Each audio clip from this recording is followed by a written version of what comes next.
Hello there. Today we're going to be talking about finding the derivative of a function's inverse.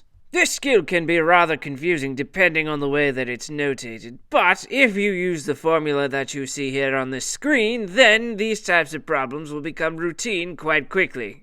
There are, as with everything else in calculus, a few conditions that we need to keep in mind prior to being able to use this formula here. First, your function must be differentiable, and it must be one-to-one with its inverse. For a function to be one-to-one with its inverse, it simply means that not only can every input have exactly one and only one output, but every output pairs with one and only one input. In other words, your function has to pass both the vertical line test and the horizontal line test. But rest easy, weary souls, for this information will be given to you most often, and if it's not, it should be self-evident. Still, it's good to point out that this is a condition that must be met. Why? Because if the function is not one-to-one with its inverse, then the inverse is not a function. On top of that, we can't also assume that some of the nice conditions for the original function carry over to the inverse, things like continuity and differentiability. If a function is one-to-one with its inverse, you can pretty well assume that the inverse is going to share most of the same properties. On to business. Now, if the function is one-to-one with its inverse, if the point a, b lies on the graph of the function, and if we let g of x equal the inverse of our function, then we can calculate g prime at b as 1 over f prime evaluated at g of b, also known as 1 over f prime at a. To make a long story short, the reason we can change f prime of g of b into f prime of a is because if f of a is equal to b, then the definition of inverse tells us that g of b must equal a. It's just a substitution. Let's go ahead and take a look at this example here to see how we can take this formula and use it to make a complicated looking problem rather simple. Righto, let f of x equal x squared times sine of x for all x between negative 5.083 and 5.083 exclusive. If in the interval described g is the inverse of x, f of x is 1-to-1 with g, and the point pi over 2 pi squared over 4 is on the graph of f, what is the value of g prime at pi squared over 4? So what are we told? First, g is the inverse of f. We're told that f and g are 1-to-1, and we have the point pi over 2 pi squared over 4. We're asked to find g prime of pi squared over 4. Based on the conditions laid out for us in the problem here, we can use the formula that's established above, so this will be a direct translation. G prime of pi squared over 4 is going to equal the reciprocal of f prime evaluated at g of pi squared over 4. And I did say the reciprocal, so we're going to put that under 1. We need the value of g of pi squared over 4, and we can use this information right here. If f of pi over 2 is equal to pi squared over 4, then g of pi squared over 4 is pi over 2. Once again, we're going to substitute. Now, we're going to have 1 over f prime evaluated at pi over 2. That seems a little bit more friendly. Now we need to find our f prime formula, and then we'll plug in pi over 2. Recall that f of x is x squared times sine of x. This means we're going to need the product rule. U was x squared, v prime will then be cosine of x, plus our v in this case is going to be sine times the derivative of x squared 2x. We need to evaluate this function at pi over 2, so we're looking for f prime of pi over 2.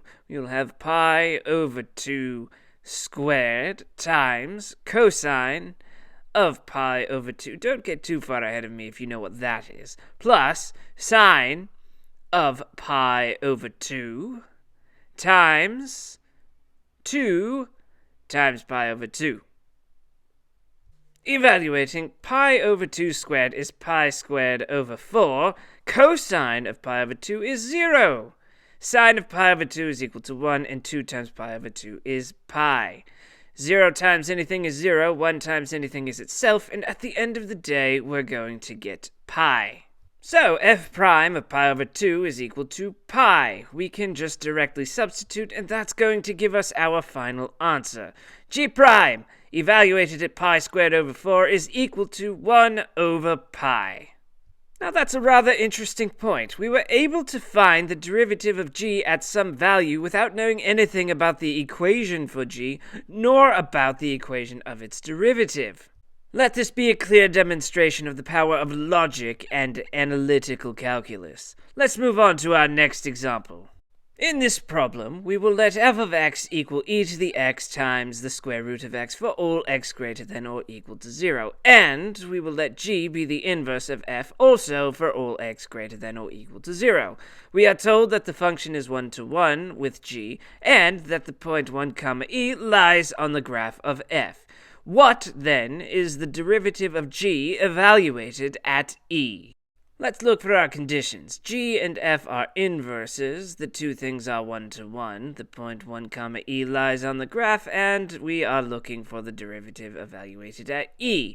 Our conditions are met, so let's go ahead and use the formula directly. G prime of e is going to equal 1 over f prime evaluated at g of e. Next, we need to evaluate g of e.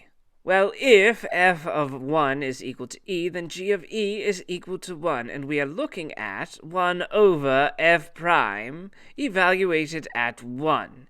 Next, let's find the derivative of f.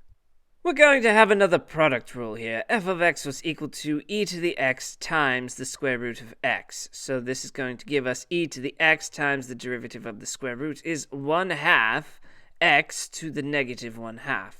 Let's avoid the use of radicals for now and keep the square root of x as x to the 1/2.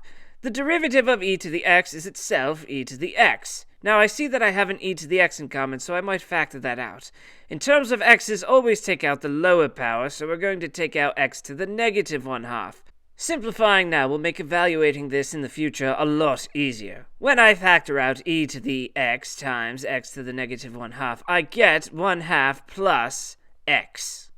For the purposes of evaluation, it's going to be better for us to take this x to the negative 1/2 and write it in radical form. This is going to give us e to the x over the square root of x. And then I can keep the inside of my parentheses the same because it's really easy to do 1/2 plus whatever number x happens to be. In the case of this problem, x is just going to equal 1, right? We needed f prime evaluated at 1. So I get e to the 1 over the square root of 1 times 1/2 plus 1. And after all of our arithmetic, that's going to give us 3/2 e, 3 over 2e, which we are going to write as 3e over 2. You'll see why in just a second. If we return to our original formula, this is what we're going to plug in for f prime of 1. So we are going to get 1 over 3e over 2. This is division by a fraction, right? How do we divide by a fraction? Well, we multiply by the reciprocal. I'm going to assume that you know how to do this if you're watching a video on how to find the derivative of the inverse. Our final answer is 2 over 3e. Alright, so that's everything that we need to know for today. If your function has an inverse, and if that function is 1-to-1 with its inverse and the point a, b is on the graph of that function, then to find the derivative of its inverse evaluated at b, you're going to do 1 over f prime evaluated at g of b, which is equivalent to saying 1 over f prime evaluated at a. If you're struggling with this, do as we did here. Write the literal formula out every time, because that's going to clarify what information you need, and then you're going to be able to just sort of follow your nose from the beginning to the end. Staying organized is next to godliness in calculus, and calculus is next to godliness all by itself. I think I've made my point. Thank you all for coming, and we shall see you next time.